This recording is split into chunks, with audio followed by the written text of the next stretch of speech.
El pasaje en el que se basa la predicación de esta mañana se encuentra en el Salmo número 29.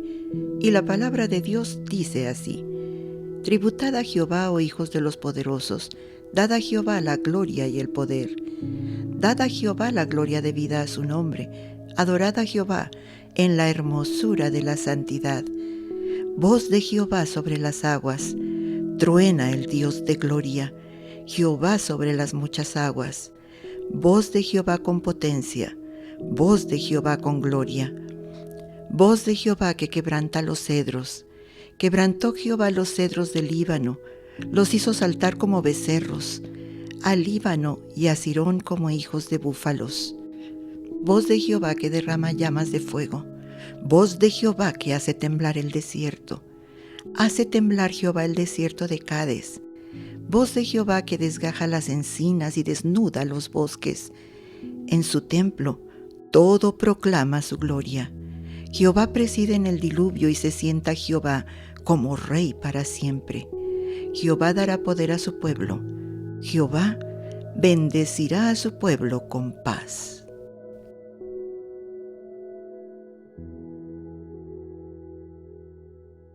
Dios nos bendiga, hermanos. Una vez más nos alegramos al meditar juntos en la palabra de nuestro Dios, para lo cual les invito a mantener abiertas nuestras Biblias en el Salmo 29. Tormenta. El cielo desde hace muchos días azul profundo de repente se ha llenado de nubes grisáceas y en pocos minutos se ha colorado de gris antracita, de manera que oscurece siniestramente y encendemos las lámparas. Parece que la noche ha caído antes de tiempo. Todo el mundo cierra sus ventanas, papeles revolotean y se remolinan, y entonces de pronto brillan los relámpagos, seguidos de poderoso retumbar de los truenos.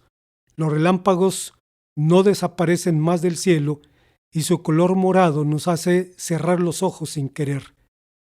Tableteando y retumbando, se suceden una a otra las sacudidas de los truenos. La tormenta se ha desatado. Con estas palabras, el reverendo Franz Pan de Ursen introduce su estudio al Salmo 29. Para él, este salmo es, entre comillas, una porción polémica santa, es decir, una antigua apología monoteísta.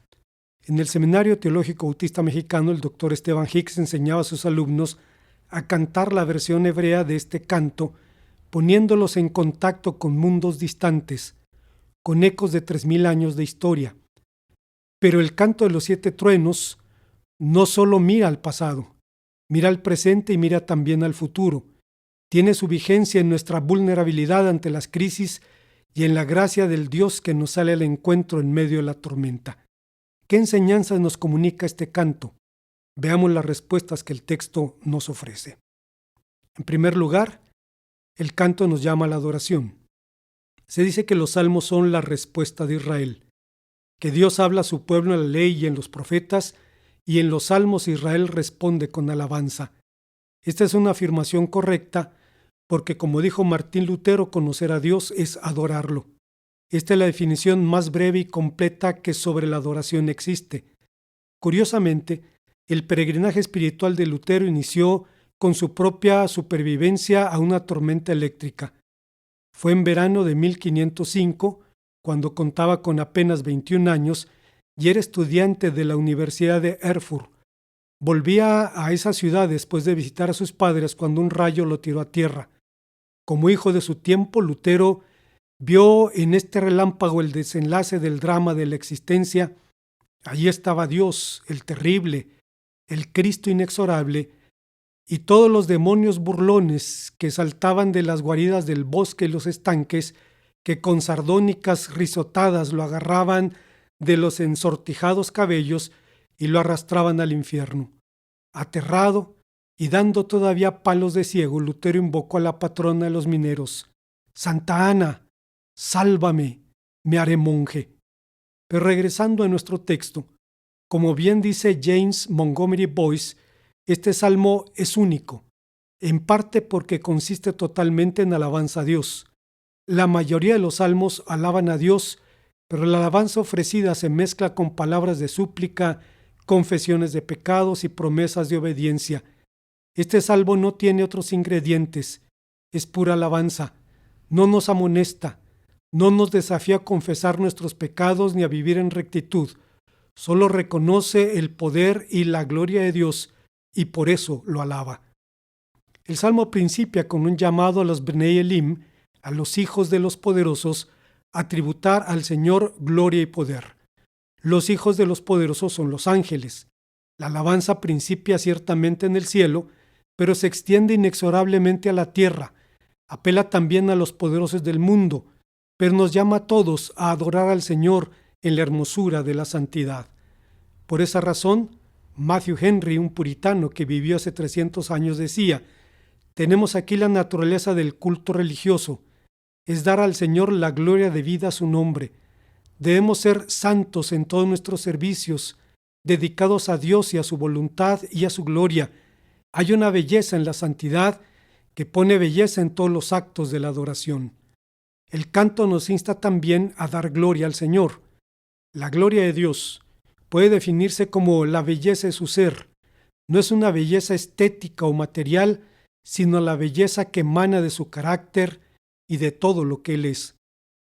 Pero siendo honestos, ni esta ni ninguna otra definición nos ayudan mucho a la hora de intentar explicar la gloria de Dios, y menos aún cuando leemos que todo lo que Él hace, lo hace para su propia gloria, como dice Isaías 48:11.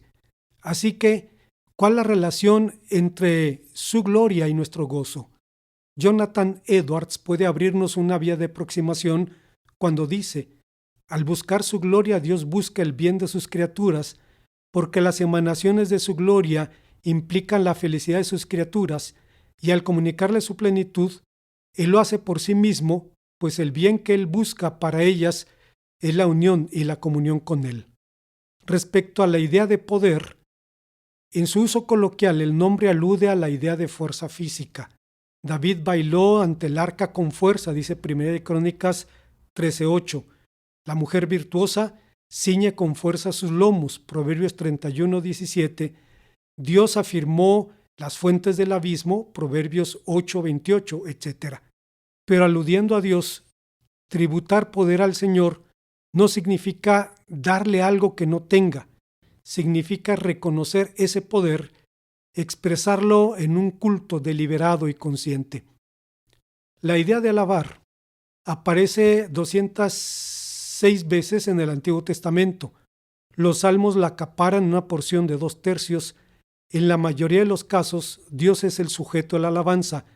Sin embargo, en sus reflexiones sobre los salmos, C.S. Lewis confiesa la molestia que como nuevo creyente le producía la insistencia de los religiosos sobre la alabanza a Dios. La propia insistencia de la Biblia le molestaba, y le molestaba porque decía: todos despreciamos al hombre que exige la afirmación continua de su propia virtud, inteligencia y deleite.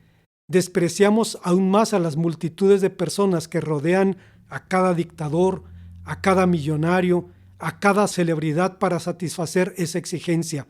Así, una imagen a la vez ridícula y horrible, tanto de Dios como de sus adoradores, amenazaba con aparecer en mi mente.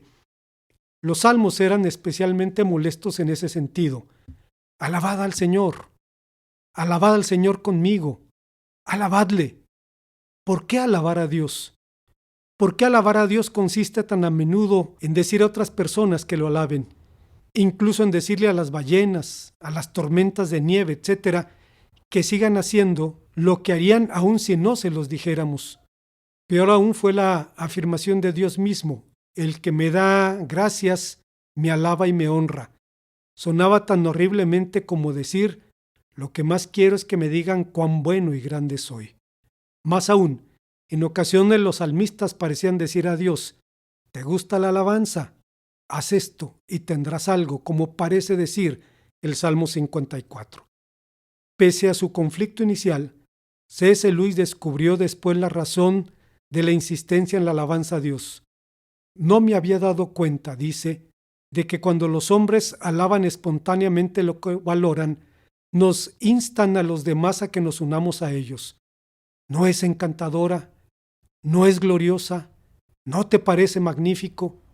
Al decir a otros que alaben a Dios, los salmistas están haciendo lo que todos los hombres hacen cuando hablan de algo que les importa. Todas mis dificultades en cuanto a la alabanza a Dios eran básicamente consecuencia del absurdo de negarnos a nosotros mismos lo que nos gusta hacer, lo que no podemos dejar de hacer cuando algo tiene valor para nosotros. No es un cumplido que los amantes sigan diciéndose cuán bellos son.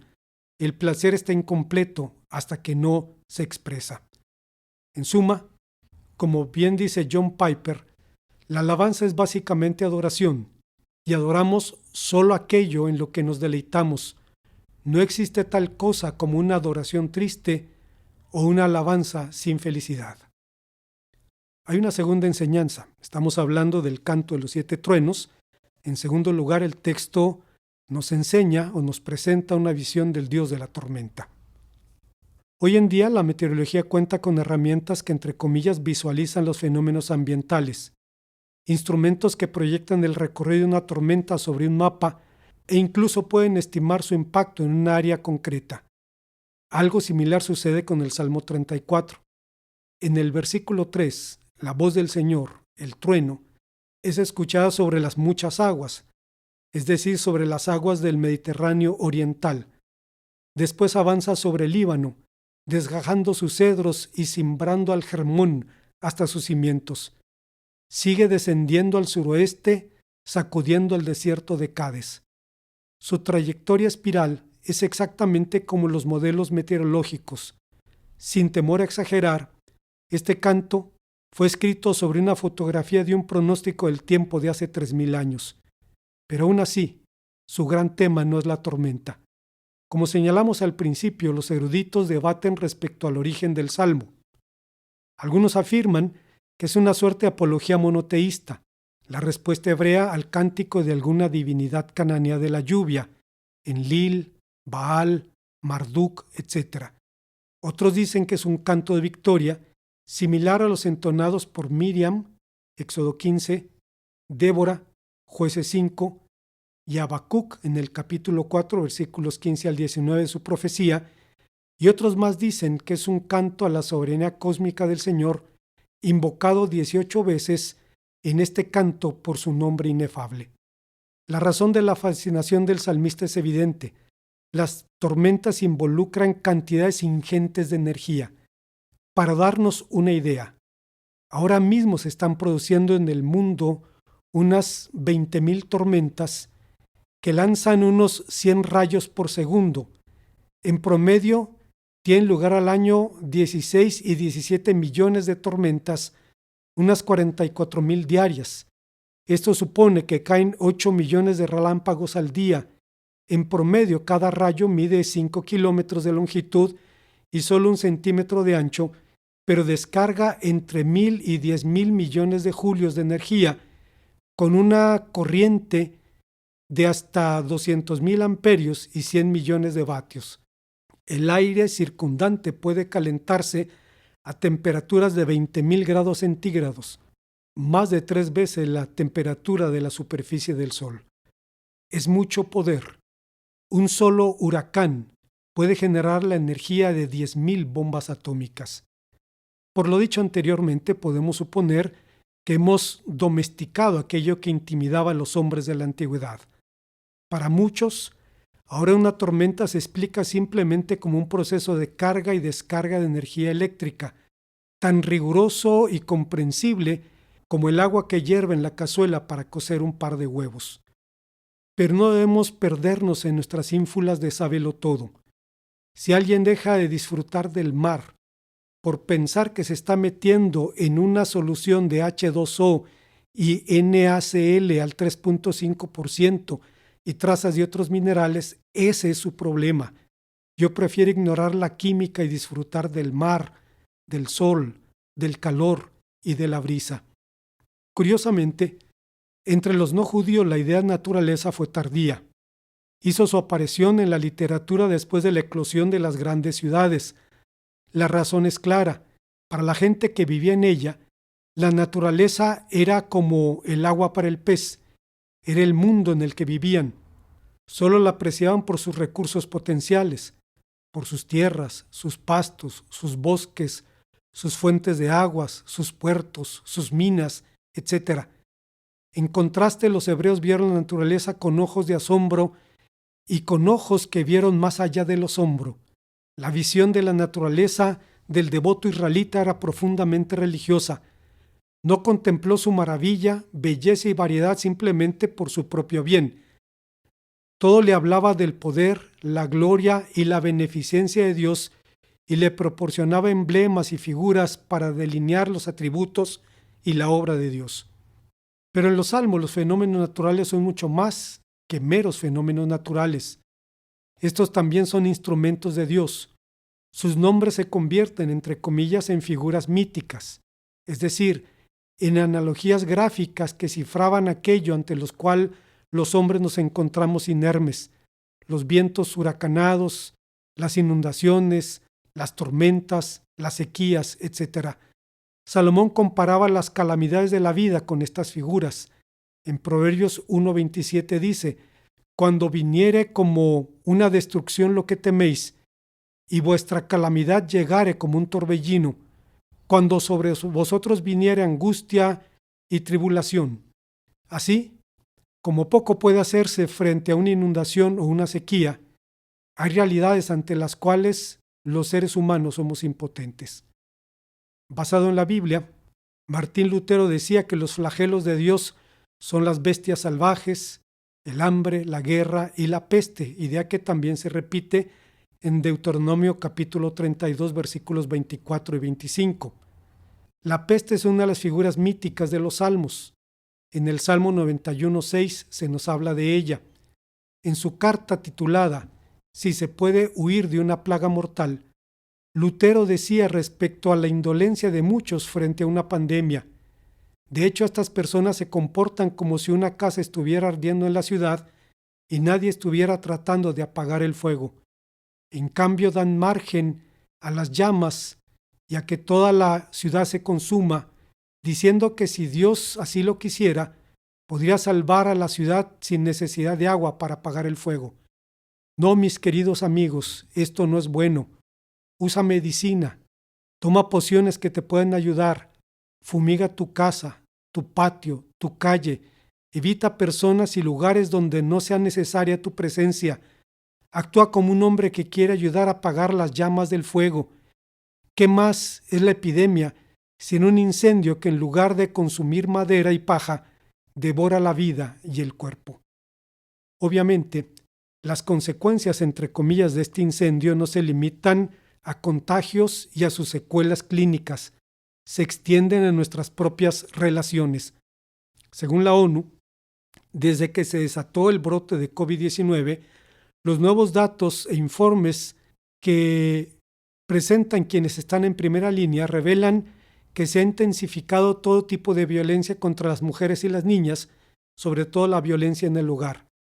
Es la pandemia en la sombra que crece en medio de la crisis de COVID-19. Esto no es algo nuevo. Cada vez que el equipo profesional de fútbol de mi ciudad gana un campeonato, se incrementa el número de nacimientos y los niños son llamados con los nombres de los héroes deportivos. Pero cada vez que el equipo entra en una crisis deportiva, se dispara la violencia intrafamiliar. En el estudio Violencia familiar en tiempos de crisis, presentado recientemente al Senado de la República, se presentan números que nos dejan helados. Obviamente, el abuso no es unilateral, no se limita a un solo género.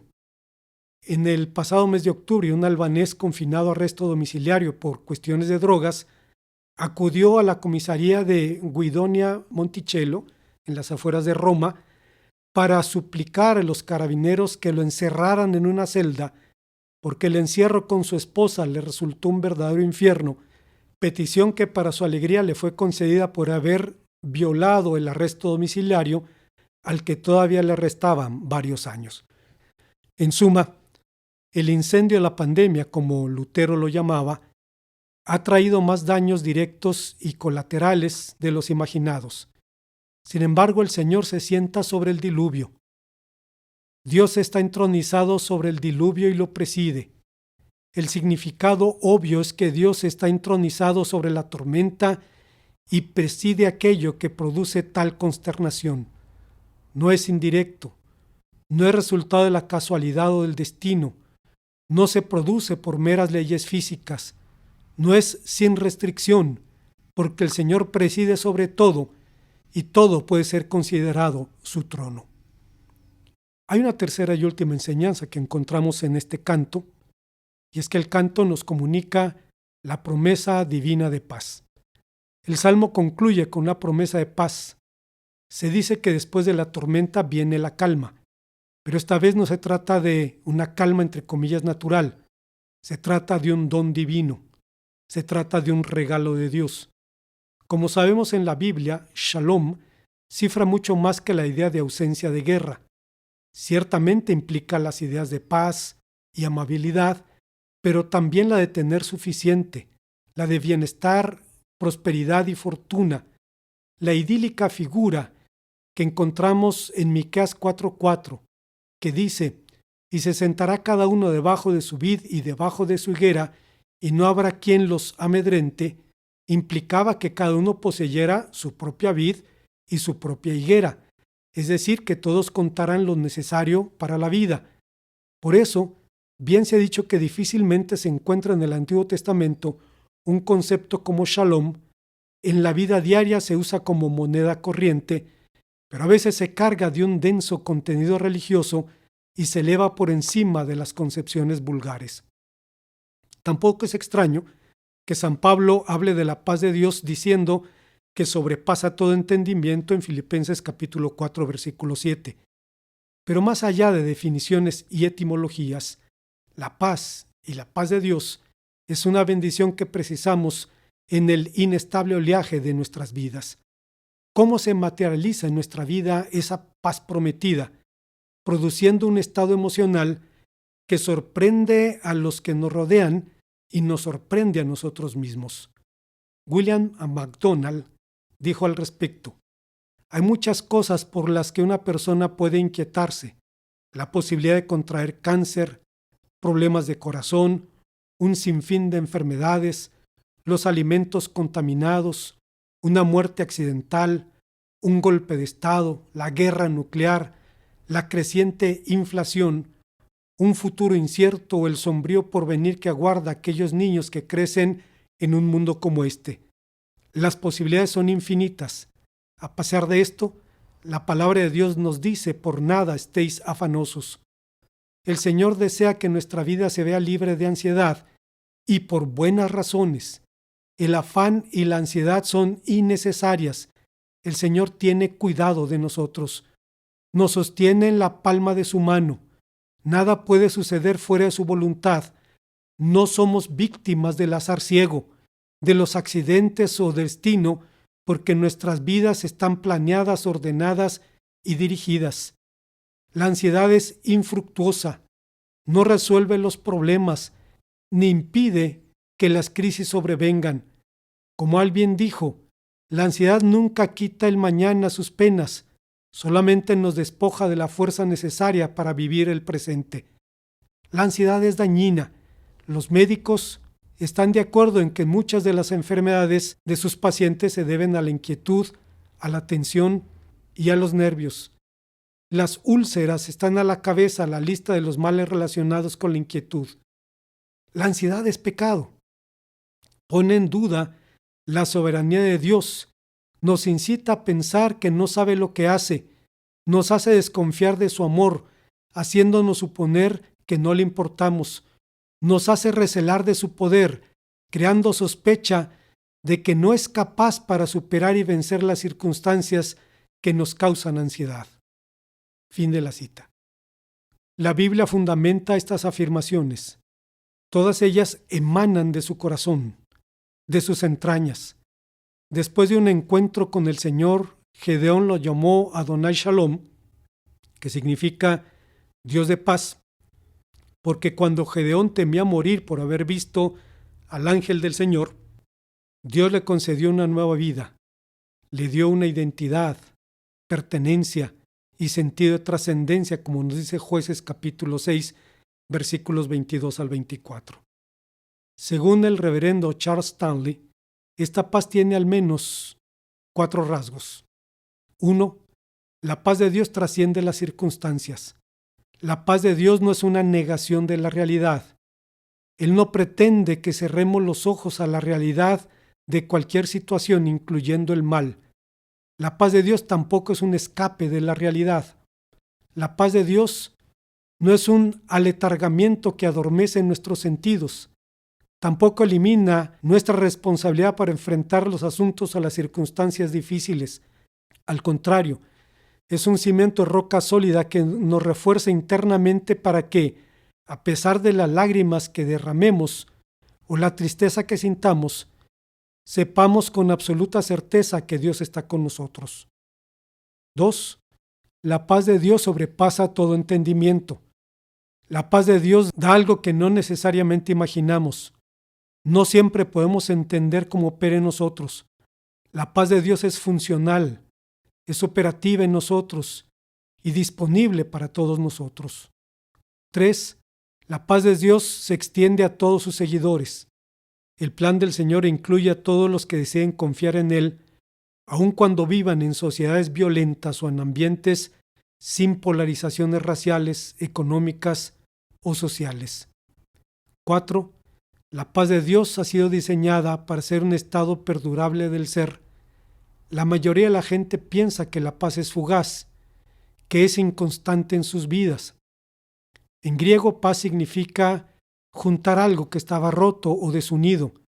Esto es una magnífica ilustración de cómo hombres y mujeres alienados, que muy a menudo se sienten vacíos y desconectados con Dios y con los demás, pueden encontrar un camino de unidad e integridad.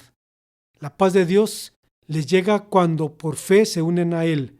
Ante la tribulación, la persona de paz siente rápidamente un poder que surge de su interior y que recupera el control del timón de su vida. Ese poder es el Espíritu Santo. En síntesis, la Mishnah, una compilación de 800 años de tradición oral judía, termina con una declaración insuperable. Dice: el santo, bendito sea él, no encontró un vaso que pudiera contener mejor la bendición para Israel que la paz, porque está escrito: el Señor dará fuerza a su pueblo, el Señor bendecirá a su pueblo con paz. Como conclusión, el escritor boliviano Edward Wilde escribió: no hay tal vez un hombre que ame más la lluvia que yo. La siento en cada átomo de mi cuerpo, la anido en mis oídos y la gozo con gozo inefable. Un día no hubo sol, pero en cambio llovió a torrentes. El patio se llenó pronto de agua y las gotas saltaban formando candeleritos que la corriente arrastraba. Estos millones de existencias fugitivas corrían como si estuvieran aporadas, al sol de la música y del aguacero, con un acompañamiento de truenos y relámpagos, y revoloteando en la atmósfera las luces de cristal de las gotas saltonas, acompañadas por el ruido inmutable, acompasado, monótono, variado, uniforme, caprichoso, metálico y líquido, propio solo de la lluvia. Claro, este es uno de los casos en los que puede decirse que bonito es ver y no mojarse, pero no siempre podemos ser simples espectadores de la tormenta. De cuando en cuando nos toca verla y vivirla a la intemperie. Esa tormenta puede ser un tiempo de crisis o puede ser la crisis decisiva que nos lleve a Dios. Bien se ha dicho que la ocasión de este salmo es una tormenta, pero no se limita a los fenómenos naturales externos, sino que en ellos se percibe la autoafirmación del Dios de la historia redentora. Así como en la segunda parte del Salmo 19, el Dios de la revelación de la salvación es llamado Adonai 7 veces, en distinción con el Dios revelado en la naturaleza, así en este Salmo de los truenos, la voz del Señor se repite 7 veces. El Dios que preside el diluvio nos sale al encuentro en medio de él, para darse a conocer, para permitirnos un encuentro con lo santo. Hablando de su propia experiencia, Agustín de Hipona decía: ¿qué es esto que entreveo resplandecer, que me golpea el corazón sin herirlo? Me estremezco y me enardezco. Me estremezco porque soy tan distinto a Él y me enardezco porque soy semejante a Él. Pero sea cual sea la tormenta que nos asalte, el Señor la preside y la guía al fin que le glorifica. Nuestro salmo principia demandando que se tribute a Dios gloria y poder y termina diciendo que Dios otorga justamente estas bendiciones a su pueblo, poder y paz. La promesa de paz es como el arco iris sobre este salmo. La promesa de paz es la madre de todas las bendiciones. Albert Burns decía al respecto: el Señor bendecirá a su pueblo con paz. Este no tiene nada que temer a la tempestad, nada que temer de nada. Los bendecirá con paz en la tempestad. Los bendecirá con paz mediante el poder que controla la tempestad. Que no teman, por tanto, en la tormenta, por muy feroz que sea su furor. Que no tengan miedo en ninguno de los problemas y pruebas de la vida. En la tormenta y en los problemas y pruebas pueden calmar su mente y más allá de estas tormentas y problemas puede darles paz eterna en un mundo donde no habrá más tempestades furiosas. Oremos al Señor. Gracias, Padre, te damos por este hermoso canto. Te rogamos, Señor, que nos permitas entonces vivir a la altura de la vocación a la que nos has llamado. En Cristo Jesús. Amén.